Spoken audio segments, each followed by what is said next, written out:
Young Americans are facing a world of high prices, homeownership out of reach, and global conflict. While many older generations vote in high numbers, Gen Z is not connecting the same way with politicians and political parties, viewing campaign speeches as empty promises. Historically, younger people have voted at lower rates than older Americans. But could we see that change now that Vice President Kamala Harris is at the top of the Democratic ticket? We have doors to knock on, we have phone calls to make, we have voters to register, and we have an election to win. From Charlie XCX to George Clooney, celebrities are flocking to Harris. Recent polling still shows 66% of voters under 29 say they will definitely vote. But can this burst of new energy keep Gen Z fired up enough until November? Joining us now is the founder of The Up and Up, a newsletter focused on Gen Z and politics, Rachel Janfaza. Rachel, thanks so much for joining me today. I want to jump right into it and turn our attention to a recent CBS News YouGov poll that found that 67% of voters under 29 say politics would be better if younger people were elected, and they also want to see more minorities and women in politics. Rachel, you obviously speak to hundreds of young and first-time voters across the country, and before we went to air, we were chatting about how Kamala Harris seems to make sense for this voting bloc. I was wondering if you could explain more for our viewers. Thank you so much for having me, Julia. So since the weekend when we first heard that President Biden was dropping out of the 2024 race, I have just seen so much excitement from young voters, in particular young Democrats or people on the left side of the aisle. I'm hearing from a lot of young voters who were too young to vote in either 2008 or 2012, or even for some in 2016, that for them, this is their Obama moment. And I don't think the importance of representation can be understated. Can be overstated. There is so much energy around Vice President Kamala Harris for that representation, but for other reasons as well. A rising sophomore at Barnard College yesterday, who's an organizer in progressive circles, told me that this is monumental. She said she's excited and hopeful. You know, when you think about it, this is a generation that has grown up amid hyper-partisan times and a polarizing political climate. So the idea that they could be excited by something and that there is a moment of hope in their political climate rather than fear-driven politics is a first for them, and it's noteworthy. You know, it's interesting that you bring up the 2008 analogy, because I have certainly heard that in the days since President Biden dropped out of the race and endorsed Harris. But I also heard it last week at the Republican National Convention, essentially Republicans saying that it feels like the 2008 Democratic National Convention. And a lot of those Republicans not only point to former President Trump, but they also point to J.D. Vance. He's, of course, 39 years old, and we know that historically younger Republicans vote in fewer numbers than young Democrats. So does a younger candidate like J.D. Vance sort of re-energize the Republican Gen Z voting base? So, I was also in Milwaukee last week and was struck by the energy from young Republicans there as well. But when I asked them about J.D. Vance and about what he brought to the ticket, I think these are folks who are going to vote for Trump regardless, and we're already very excited about doing so. So while they, recognize that he, at 39 years old, is young and has a lot of energy, I think that they could, they say Trump has a lot of energy too, despite his age. So he was already making gains with young voters.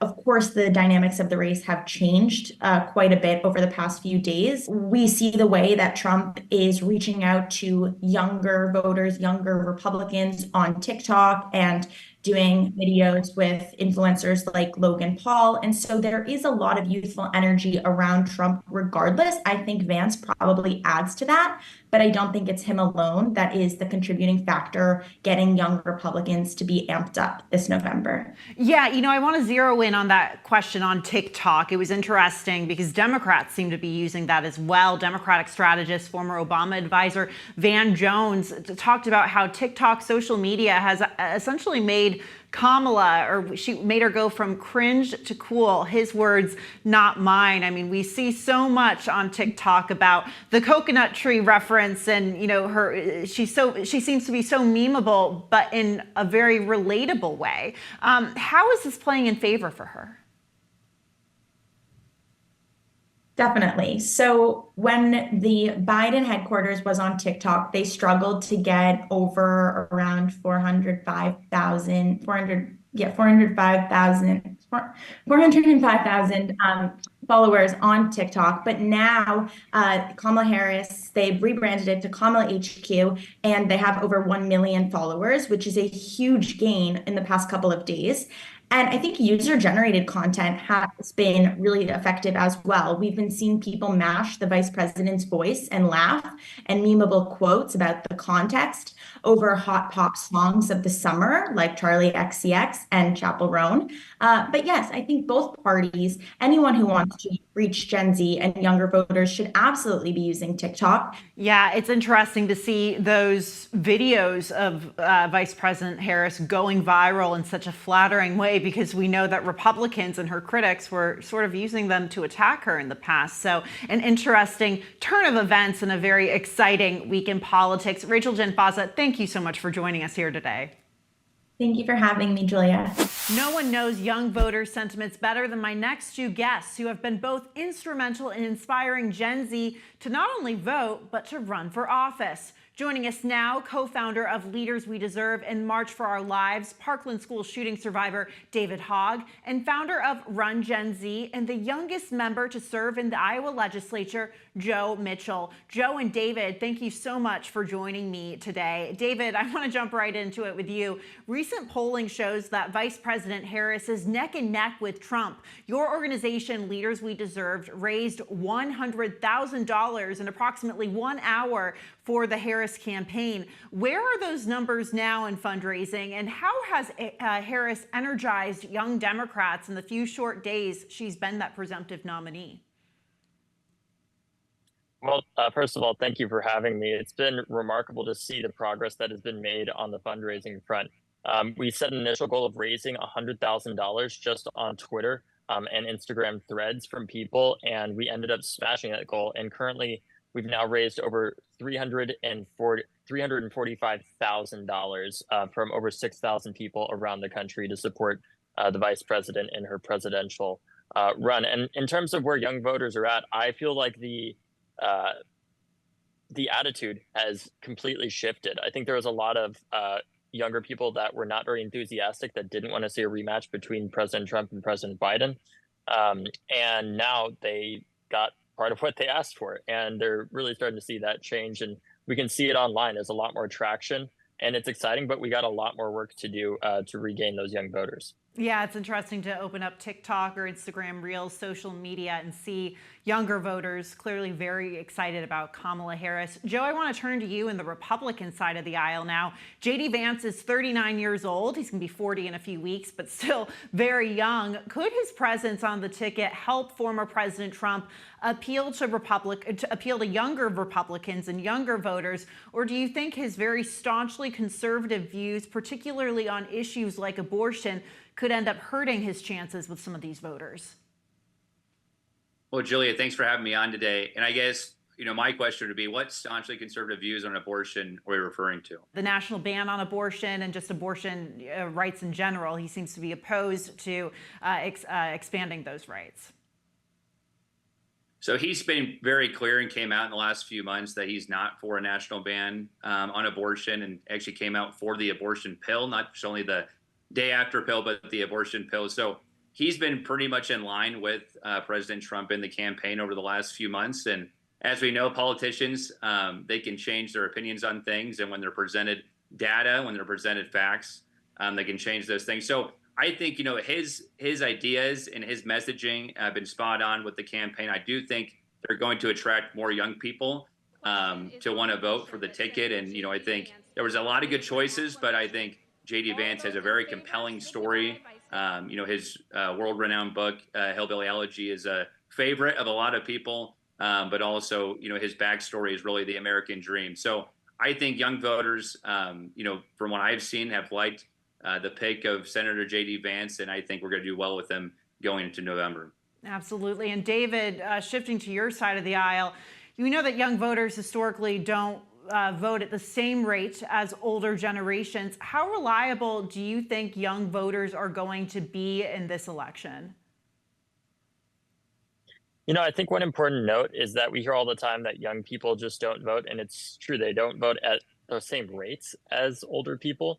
But importantly, in the past 3 elections, young people, 18 to 29-year-olds, have voted at the highest rates ever in American history. And importantly, they aren't just voting 50-50.